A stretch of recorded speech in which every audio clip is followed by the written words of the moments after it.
Во рамки на бесплатната презентација на кандидатите за градоначалник и советничките листи за престојните локални избори, гостин во студиото на Охрид Нјуз денеска Константин Георгиевски, кандидат за градоначалник од СДСМ и коалицијата Најдоброто за мојата општина. Добре дојдовте и за вас. Добро е, најдов. Благодарам за поканата. Вие сте доктор на медицински науки, интернист, специјалист. Како завршивте во политика? Случајно. После 10 години работа како специјалист интернист, доаѓаш во стадиум кога сакаш да пробаш нешто ново и мислиш дека можеш да придонесеш во средината и во градот и во општеството во кое ќе живееш, доколку се вклучиш и се ангажираш за општо добро. Па така во 2017 година на локалните избори прифатив да бидам носител на советничката листа на Социјалдемократскиот сојуз, тогаш и коалицијата, и себе се никогаш не се доживував како политичар, ниту пак и сега се доживувам како политичар. Меѓутоа, сплетот на околности кои што се случи во Охрид со смртта на градоначалникот Јован Стојановски прерана и сите настани кои што следеа после тоа, едноставно потоа беше една узбркана река која што те носи. Денеска се најдов тука кај што сум во борба за еден чист мандат за Охрид, за да ги продолжиме проектите и идеите кои што ги имаме зацртано во нашата програма. Што му вели сега од оваа дистанца докторот на политичарот? Политиката е добра работа, убава работа, доколку навистина си искрен и посветен, како и во секоја друга професија, можеш да направиш разлика и тоа го докажавме ние со вредна работа во изминатите само 2,5 години кога реализиравме многу крупни, важни проекти за Охрид. Меѓутоа, средината во која што живееме е малку извитоперена, па политиката се подразбира из некоја друга призма. Дипломата и знаењето никој не може да му го земе никому, тоа е тука и кога тогаш повторно, секако дека на 43-4 години, стално сега со другарите се шегуваме, колку години имаш, 43, му викам 44 ќе правиме, ево нам далеку во октомври. И сигурно дека после завршување на тој политички ангажман ќе си се вратам на струката. Приватно, вие сте оженет, родител, колку политиката ви го промени начинот на живот и колку влијаеше на семејството? Па мислам дека направив добар баланс. Можда дури од кога почнав да се занимавам со политика, сум по-посветен родител и повеќе сум присутен во семејството за разлика од други политичари. Посебно во корона пандемијата тоа добро го искористив и поминавме една скоро година заедно со семејството како резултат на тој недостаток на време кој што можда го поминувавме првата година заедно пред корона пандемијата.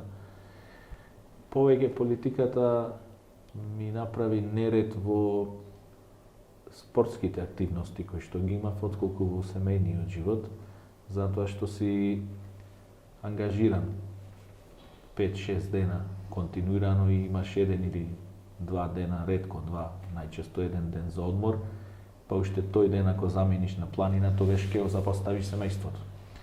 И немав многу време за точак, возење, за планина, за такви активности.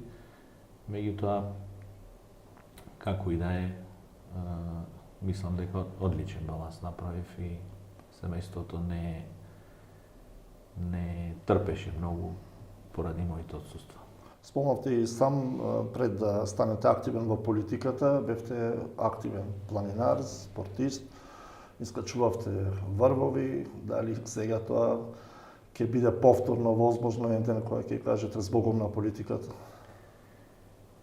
Па академик Сашко Кедев пред неколку дена го освои еден од највисоките врвови Манаслу на Хималаите. Кога се може со добар план, кога се сака со добар план, све се може.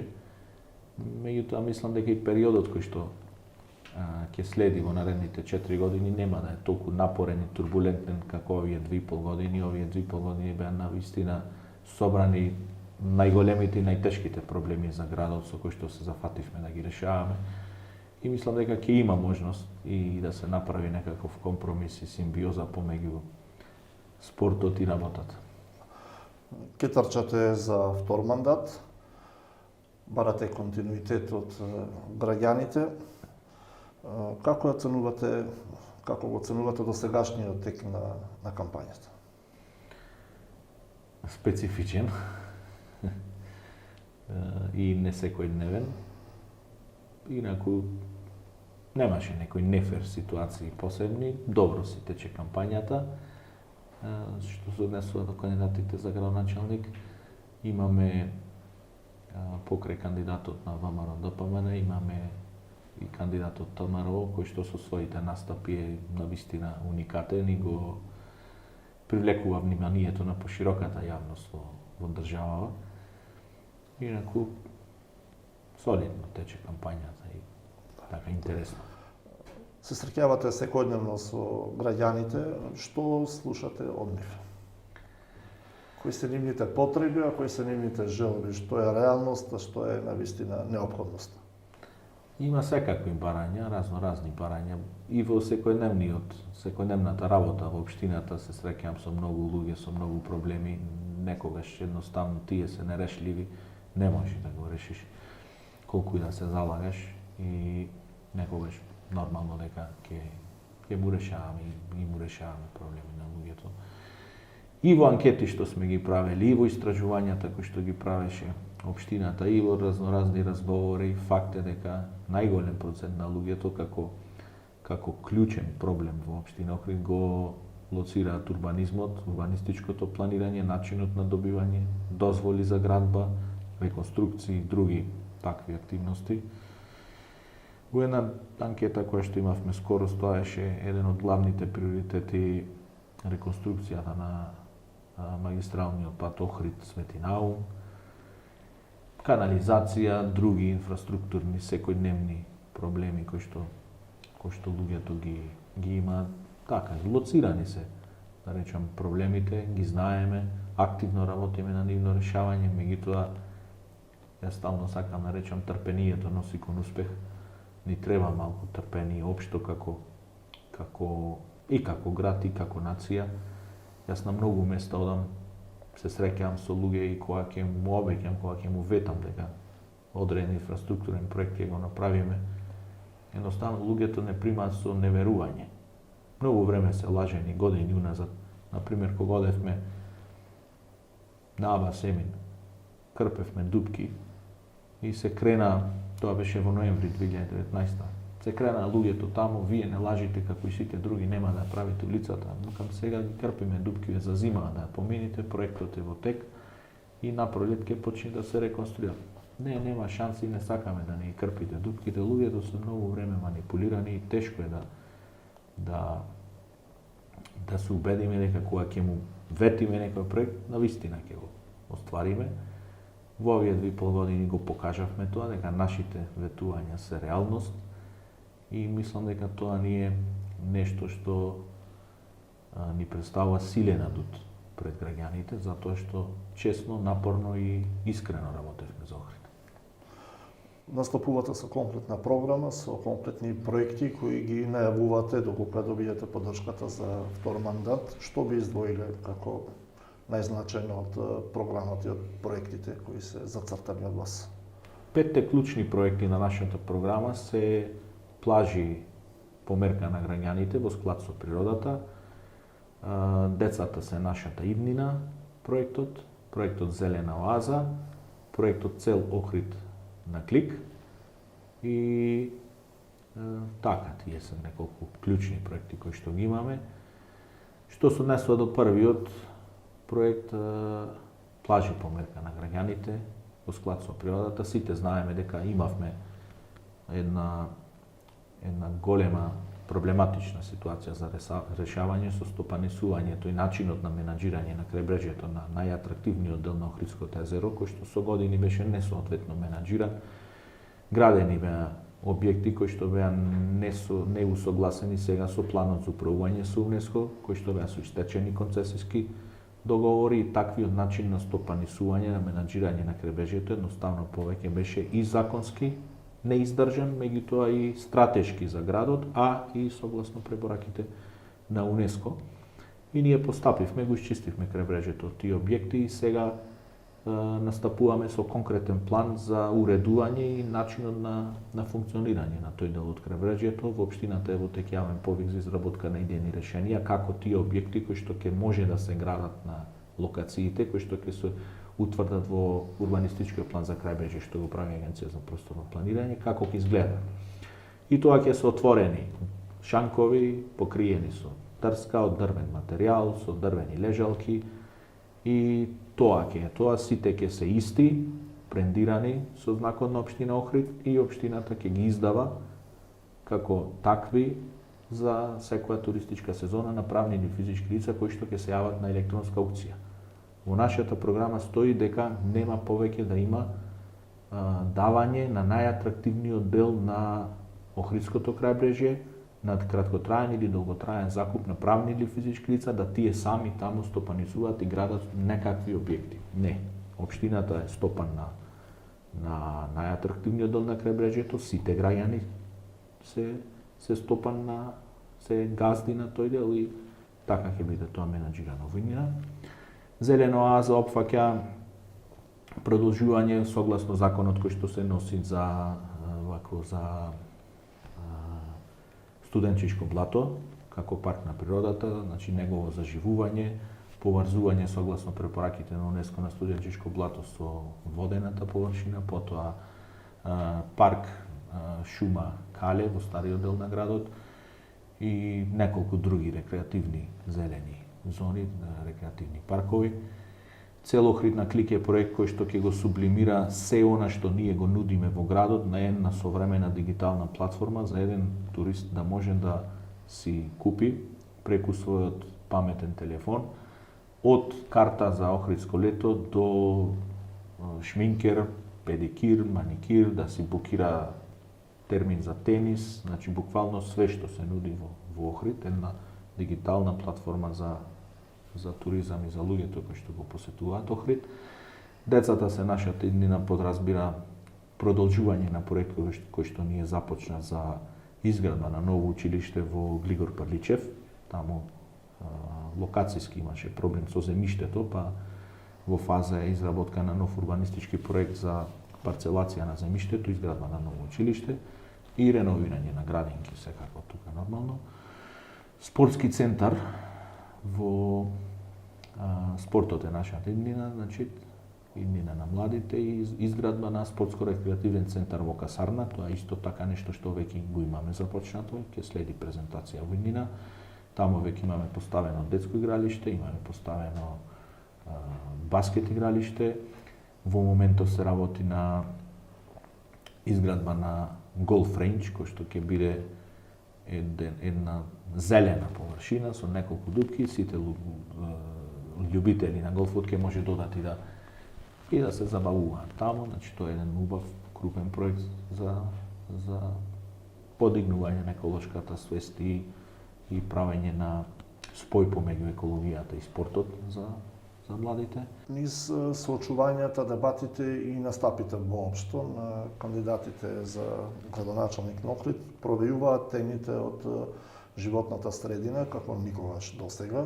Очигледно дека тоа е голема потреба и дека е сегмент кој не бил толку високо на агендата на политичарите, политичките партии во иднина, особено со се што се случува и на глобално ниво, неопходно е поголемо внимание. Од моментот со УНЕСКО, депонијата во Пуково, заштитата на Охридското езеро, колекторот и така натаму.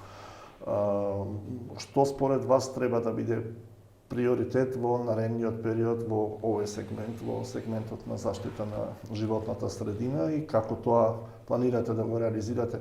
Какви се капацитетите на локалната самоуправа на ова поле и дали ќе ги зголемувате? Начинот на спроведување на законите, легализмот и борбата за Охрид ја покажавме на дело и како резултат на таа наша борба Охрид остана запишан со истиот статус во листата на УНЕСКО, што ни беше оставано како наследство од несоодветно и лошо менаџирање на целиот тој регион во изминатите 20-30 години, а во последните 11 посебно до 2017, кога не се носеа соодветни законски решенија, не се изработи планот за управување и препораките кои што ние ги добивме од реактивната мисија УНЕСКО во 2017 година беа резултат на тој еден режимски начин на владење и со државата и со регионот. Ние се зафативме за работа, ги имплементиравме препораките во голем дел, почнавме со секој сегмент на имплементација на тие препораки, односење на план до управување, правење регистар на бесправни објекти, отстранување на бесправните објекти и стигнавме во стадиум во кој што мислам дека сме во драстично подобра состојба него 2017 во однос на УНЕСКО. УНЕСКО ги препозна нашите напори, желби и храбро делување на терен и имавме одличен резултат по тоа прашање. Меѓутоа, една клучна работа што се случи во овие 4 години е решавањето или почетокот на решавањето, меѓутоа и тоа видливо на терена, не со голи флоскули, на колекторскиот систем. Порано, колекторскиот систем беше во склоп на јавното предпријатие меѓуопштинско Проаква, кое што се викаше тогашна, кое што се состоеше од работна единица водовод Охрид, водовод Струга и колектор. Со носењето на сите потребни одлуки на Совет, делбени биланси, одлуки на влада, се заврши тој процес на поделба на тоа предпријатие, на водовод Охрид, водовод Струга и ново јавно државно предпријатие, колекторски систем, кој што ги превзеде сите долгови кои што ги имаше меѓу градското предпријатие за колекторот. И се инвестираа првите 4 милиони евра на целиот крајбрежен дел од Гранит до Охрид и на дел на канализационата мрежа во Охрид, се постави цевка во цевка систем, се реконструира пумпните станици и тоа е процес кој што е тековен и ќе си продолжи. И тоа е една навистина огромна работа за Охрид што се случи, почетокот на решавањето на колекторскиот систем. Дислокацијата на Буково е нешто што во иднина треба да следи, меѓутоа требаше тоа како резултат на препораките да го имаме завршено до сега, меѓутоа ние како општина немаме капацитет тоа да го решиме сами. И ќе треба да биде дел од стратегијата која што ќе е за решавање на депониите и за селекција на отпад и третирање на отпадот на цела држава. Потоа многу важни 4 работи кои што ни се за окружување на тој процес, а ние како општина мислам дека имаме капацитет тоа да го направиме, не мислам, него сум сигурен. Тоа се 4 пречистителни станици во Трпеца, Косел, Љубаништа и Долно Лакочере, со тоа што би го фатиле и Горно Лакочере, затоа што таму има проблем, значи за двете села Лакочере. И тоа е нешто што ургентно мора да го завршиме, пред се за Трпејца. Јас уште првиот месец кога станав градоначалник, бев на службен пат во Љубљана, каде што го презентирав проектот за пречистителна станица, затоа што еден проект веќе е изработен во општината од претходната власт во соработка со Југозападен плански регион, меѓутоа сите ревизии, сите консултации кои што ги правиме со стручни лица, тие не уверуваат дека тој проект е технички и финансиски не издржа. И мора да правиме сега нов проект, затоа што тој проект предвидува 56 пумпи поставување за фекалната вода да се испумпува од долните куки кои што се од Трпеца на локацијата кај што ќе е пречистителната станица, мора да правиме нов проект. И обезбедивме средства во Љубљана преку ЦМСР, тоа е словенечка агенција за меѓународна соработка која што финансира такви проекти и требаше секретаријат за европски прашања да потпише договор со словенечката влада за да почнеме со имплементацијата, значи на тој проект за изработка на ново решение за пречистителна станица во Трпеца.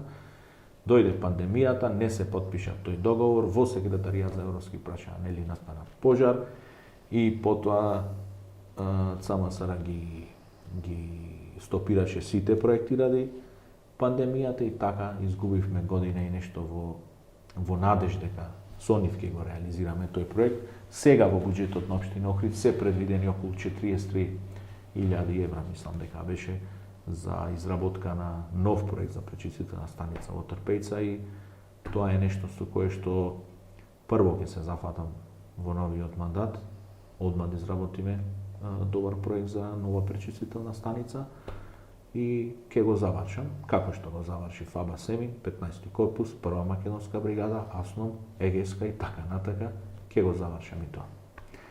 Така да, овие се неколку клучни еколошки проекти кои што ни се врзани во иднина. Ги спомнавте инфраструктурните проекти, најавивте деновиве реконструкција на двата плоштади во Охрид и реконструкција на повеќе значајни сообраќајници во центарот. Ме интересира околу реконструкцијата на плоштадите, со каков материјал истата ќе се изведува и дали се внимава, се води сметка да не се нарушат визорите на Охрид и таа да е во склад со старото градско јадро. Најчесто така доаѓаат реакциите, тоа се реакциите на граѓаните. Апсолутно, проектите кои што се изработени, проектот ни е готов за реконструкција на плоштадот Чинар, по втор пат се наоѓа во постапка за одобрение. Првиот пат ни беше одбиен. Што значи дека и како се води сметка за изгледот и начинот на кој што сето тоа ќе се реконструира.